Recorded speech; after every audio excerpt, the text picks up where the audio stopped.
Hello बच्चों, चलिए प्रश्न देखते हैं। पोषण की क्रियाविधि के संदर्भ में नेपंथीज, यूट्रिकुलेरिया तथा ड्रोसेरा में सामान्य बात क्या है? आइए जानते हैं हमारे प्रश्न की मुख्य अवधारणा। लिखते हैं यहाँ पर हमारे प्रश्न की मुख्य अवधारणा। हमारे प्रश्न की मुख्य अवधारणा यहाँ पर संबंधित है पोषण की क्रियाविधि या पोषण से। पोषण के बारे में समझ लेते हैं। देखिए, ये एक क्या है? ये एक उपापचयी क्रिया होती है, जिस क्रिया के अंतर्गत क्या करता है एक जीव? पोषण के अंतर्गत क्या करता है?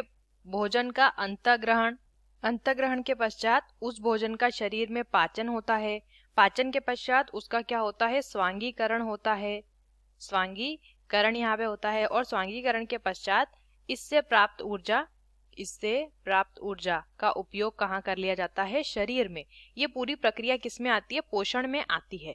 तो एक जीव का भोजन ग्रहण करने से लेकर उन भोजन से पोषक तत्वों को शरीर के भागों तक पहुंचाना, ये संपूर्ण प्रक्रिया कहाँ आ रही है? पोषण के अंतर्गत आती है। अब पोषण की क्रियाविधि के संदर्भ में प्रश्न ये दिया है कि पादपों का नाम दिया है। देखिए, नेपंथीस, यूट्रिकुलेरिया और क्या दिया है? ड्रोसेरा में सामान्य बात क्या है? पोषण से संबंधित। तो दोस्तों, ये जो तीनों होते हैं, ये तीनों ही पादप है, सबसे पहली बात। और ये पादप जब अपने पोषण की अगर हम इनकी बात करते हैं, तो पोषण के लिए क्या करते हैं? ये करते हैं कीटों का भक्षण। ये क्या करते हैं? कीटों का भक्षण। ये तीनों में ही पाई जाने वाली एक सामान्य बात है कि ये क्या करते हैं? कीट को खा के अपना पोषण प्राप्त करते हैं।